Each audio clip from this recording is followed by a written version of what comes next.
The scent of fresh roses filled the room as the sun peeked through the curtains.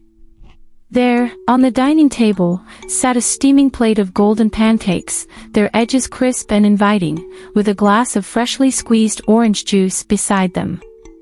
Beside the plate, a small velvet box lay open, revealing a delicate gold necklace with a heart-shaped pendant.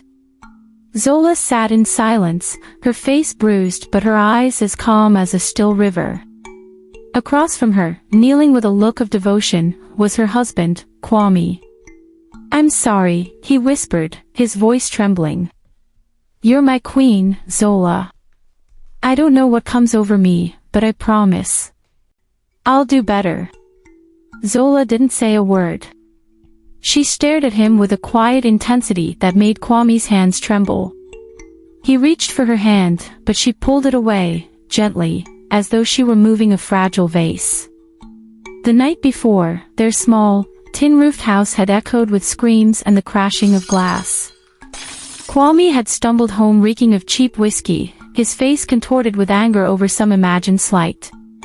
His fists, heavy and relentless, had found their way to her once again. Yet, in the morning, here he was, groveling at her feet, a man reborn with every sunrise. Zola's neighbors often whispered about her. "Why doesn't she leave him?" they asked. "She's young, beautiful, smart. She could have anyone." But Zola never answered their questions. Instead, she would walk through the market with her head held high, the marks of her pain hidden beneath long sleeves and carefully applied makeup. The truth was a labyrinth, one she couldn't explain even to herself. Kwame was two men, the monster who roared in the dark and the gentle prince who emerged with the dawn. She had fallen in love with the prince years ago when they met by the river, his laughter as warm as the sun. She had never imagined the monster lurking within him. Each morning, Kwame would try to erase the sins of the night with grand gestures. He would clean the house until it sparkled, cook her favorite meals, and buy her gifts, roses, dresses, jewelry. For a moment, she would almost believe in the illusion of his love. Almost. But the cycle was relentless. Evening would come, and with it, the monster would return. The gifts and apologies would scatter like ashes in the wind. One night, after another storm of fists and fury, Zola found herself lying on the cold kitchen floor, her vision blurred and her body aching. She thought of leaving, of running far away to a place where Kwame's hands could never reach her.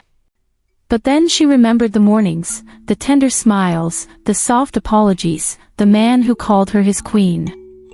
It was a cruel kind of hope that kept her tethered to him, a hope that one day the monster would disappear, leaving only the prince behind. That morning, as she stared at the necklace on the table, Zola felt a single tear roll down her cheek. Kwame reached out to wipe it away, but she stood abruptly, her chair screeching against the floor. "I need some air," she said, her voice steady but distant. Kwame watched her leave, his hands still trembling. As the door closed behind her, he sat back on his heels, the weight of his guilt pressing down on him like an iron chain. Zola walked down the dusty path, her mind a whirlpool of memories, pain, and confusion. The village was waking up, and the sound of roosters and children filled the air. She stopped by the river where she had first met Kwame, staring at her reflection in the water.